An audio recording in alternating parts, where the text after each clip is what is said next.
इतने सारे फल फूल, वाह कमाल है भाई। सब शौचालय का आशीर्वाद है मिश्रा। शौचालय? शौचालय नहीं, शौचालय, वो भी 2 गड्ढों वाला।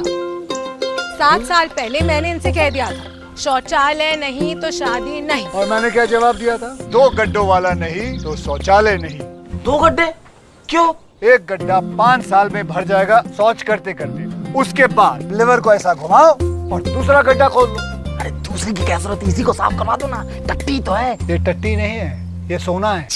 अरे ये गड्ढा भरने के बाद अगर 1 साल बंद रहेगा तो यही छीछी सोना बन जाएगा। यानी सोन खाद। इसे हाथ से उठाओ और खेतों में मिलाओ और शौचालय का आशीर्वाद पाओ। अब तो मैं भी बनवाऊंगा 2 गड्ढों का शौचालय। और ये भाभी जी को दो।